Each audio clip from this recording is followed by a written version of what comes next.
From News Channel 15, you're watching News Channel 15 Tonight with Kyle Peach. This is News Channel 15 Tonight. Hi, good evening. Thanks for joining us on this Thursday night. I'm Kyle Peach. Here's a look at what's going on. A former Wabash County Sheriff's deputy has been charged in the death of Wabash County canine Kiki. Former Deputy Chase Chedley has been formally charged with 4 counts of official misconduct, 1 count of theft deception of between $500 and $10,000, a count of cruelty to animals, and 2 counts of animal owner duties. Chedley made his first appearance this morning in Wabash County Circuit Court and waived first advisement. A preliminary hearing in that case is now set for November 14th.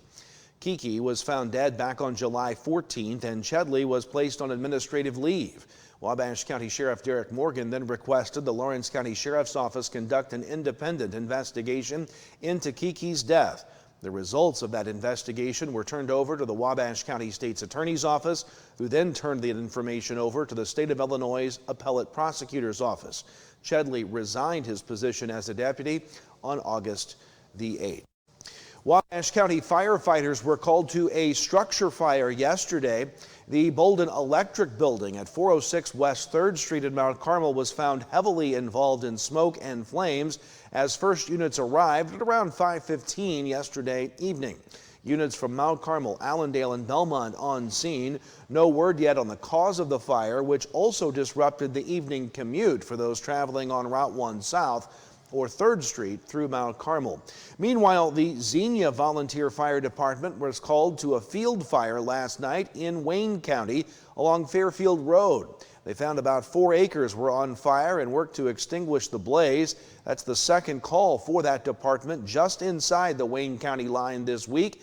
WFIW says they answered a similar call Monday in that same area. It was not reported how either fire started, and fire officials say due to the dry conditions and windy conditions, please avoid burning openly, as that could cause great damage or even injury. About 40 people attended the final of 3 public meetings Monday night regarding the referendum to build a new city pool in Mount Carmel. WSJD reports that Mayor Joe Judge hosted the 60-minute gatherings and fielded a wide variety of questions. He told the gathering held at the pool that a yes vote on November 5th is an investment in the community. He says it would help to draw people to Mount Carmel, hosting swim team meets and more. Judge said a no vote on the referendum will make it hard for the city to acquire grant funding in the future for a pool because in the eyes of those grant funders, the community said they didn't want it. Judge said some still have misconceptions or misperceptions about the status of the Mount Carmel pool, saying that it isn't about saving the current pool. The state of Illinois, Judge said, has already made that decision for the city. Judge says that anytime you touch a municipal entity like the pool at all, it must be brought up to current code, making saving the current pool impossible. The referendum is looking to generate some $3.5 million from local taxpayers for the project, which is expected to cost about $8.1 million. Well, voters will head to the polls here in just a couple of weeks to vote on November 5th. Here's an update for you on the municipal election slated for next April. WRUL reports that John Bolerjack is suspending his campaign in the race for Carmi mayor, opting instead to endorse challenger Bill Stendeback. It will, at least for now, make that a 2-person race between incumbent Mayor Jeff Pollard, who served in the role since 2013, and Stendeback. City council seats on that April 1st ballot in Carmi will feature incumbent Sheila Headley and challenger Jack Bradshaw in Ward 1, Doug Hayes unopposed so far in Ward 2, Steve Winkleman, the incumbent, will face off with Greg Knight in Ward 3, Tim Sneed and Cheyenne Long also picked up petitions for Ward 3 but have since signaled their intention to sit out this election cycle. Alderman Tracy Nelson is unopposed currently in Ward 4. A reminder to residents and business owners in Grayville that starting next week, the Phase 2 water main replacement will be in the downtown business area. There will be some disruptions to the area businesses. The disruptions will hope to be kept as small as possible. Officials say there will be portions of parking spots being blocked off in order for contractors to safely do the work. And a reminder again that the Wabash Valley Arts Council welcomes the special consensus to the Brubeck Arts Center stage tonight. It's at 7:30 p.m. The twice Grammy-nominated bluegrass band is a don't-miss concert while they're in the region as they travel the world annually, entertaining audiences of thousands. Tickets are $20 each. You can find a link to purchase those tickets online via the Wabash Valley Arts Council Facebook page or at the show tonight. Well, a newly released video from researchers pulls back the veil on a highly ambitious universe mapping project and gives just a taste of exactly how gargantuan the effort will be. Jeremy Roth with our Take a Look at This. Take a look at the universe that represents just a tiny piece of an astronomically large puzzle. The European Space Agency's Euclid telescope, launched in 2023, has been capturing countless images of stars and galaxies as a part of a ginormous mission to create the largest and most accurate 3D map of the cosmos. What you are seeing here is the newly released first piece of the puzzle. In the photo mosaic, which mapped a sliver of the Earth's southern hemisphere sky, roughly 100 million stars and galaxies are featured, including an in-depth zoom-in highlighting a far-off spiral galaxy. One of the mission's goals is studying dark matter and energy and hopefully answering questions about the mysterious forces driving the universe's expansion. To give you an idea of how big the effort is, this sliver of sky represents only 1% of a map that will take 6 years to complete, and even then will only cover 1/3 of the sky. You know, it takes a very big camera to capture the cosmos in great detail. How big? Oh, about the size of a car. This enormous 3200 megapixel digital camera is the world's largest and is in the process of being installed at Chile's Vera Rubin Observatory, ahead of their very own massive sky mapping effort, in which 1,000 ultra-high-res images of the sky will be snapped every night for a full decade. Finally, from mapping zillions of tiny stars to enjoying millions of tiny lights. An illuminating event coming soon to the Dallas Zoo will help patrons welcome the holiday season with their eyes all aglow, enjoying elaborate animal lanterns and beaming walk-through displays. It may not encompass the entire universe, but for animal/holiday lovers, it should be out of this world in its own right. For Take a Look at This, I'm Jeremy Roth. Thanks, Jeremy. Stay with us. More to come. We'll look at your weather forecast, some shower chances, maybe even a storm or two tomorrow. We've got that, plus your first look at the Halloween forecast, which also might look a little wet. And we've got lots of sports to get to. Stay with us. Hello, I'm Andrea Lull from Robinson, Illinois. For my first appointment, I knew I chose the right orthopedic center. The day of surgery went like planned. Registration went smooth, pre-surgery, and the nurse made me feel very comfortable. I'm currently 3 months out of surgery. I don't even feel like I had a total hip replacement, but I am having a much better quality of life with my new hip. WGH, we're going home. At Steve Faulkner Automotive, get scary great deals. Save up to $15,000 off 2024 Ram heavy-duty trucks and up to $10,000 off 2024 Jeep Compass. Come today or go to SteveFaulknerAutomotive.com. Steve Faulkner Automotive in Mount Carmel, Illinois has an outstanding service department.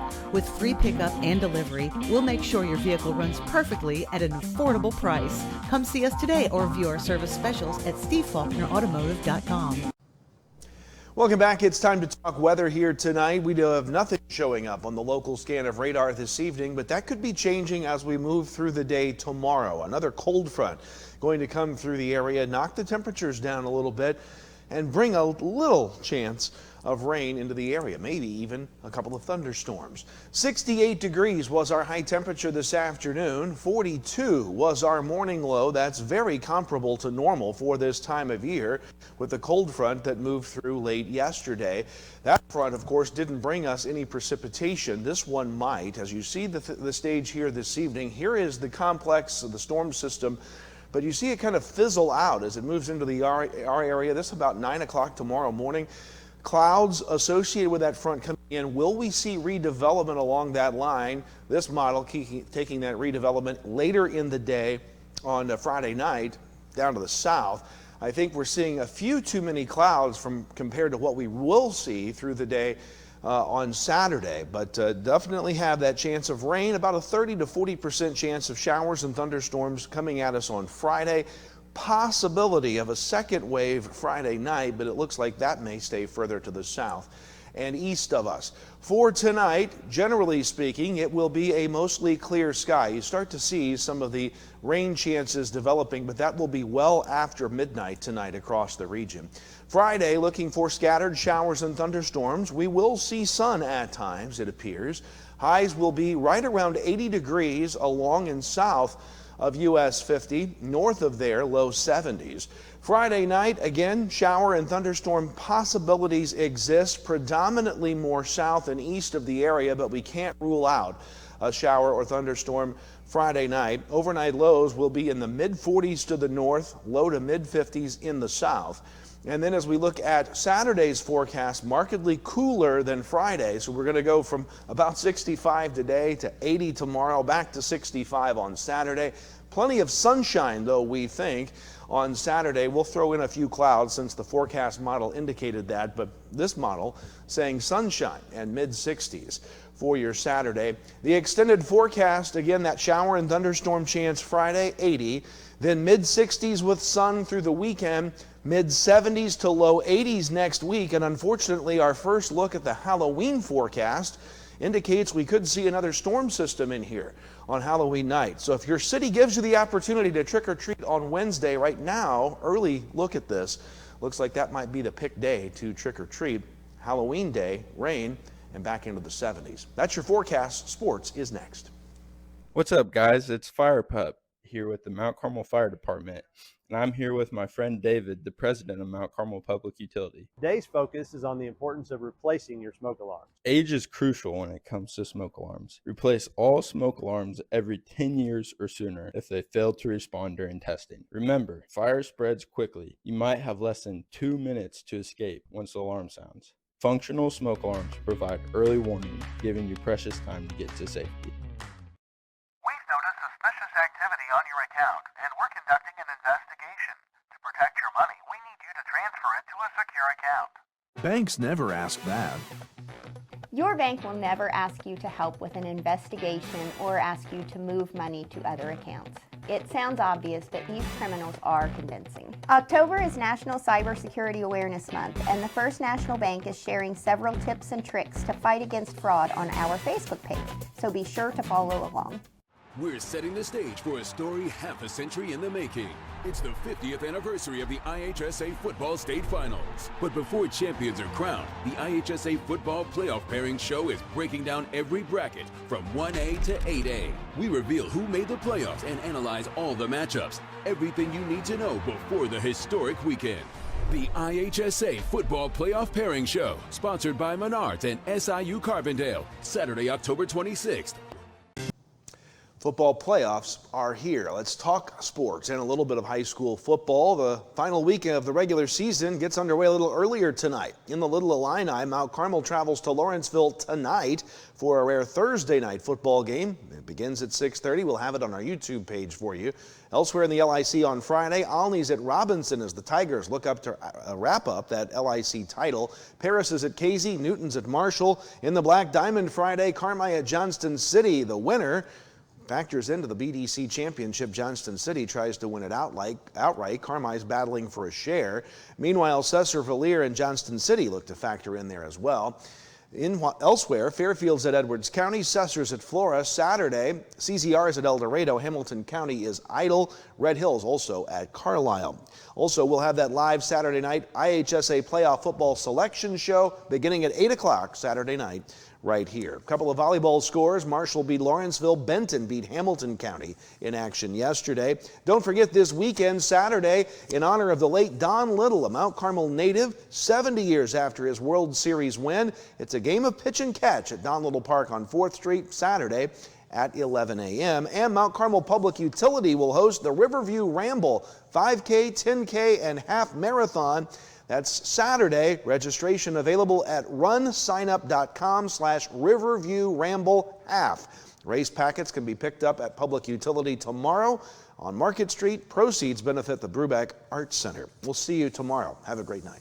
News Channel 15, winner of the Intercollegiate Broadcasting System Award for the nation's best community college TV station.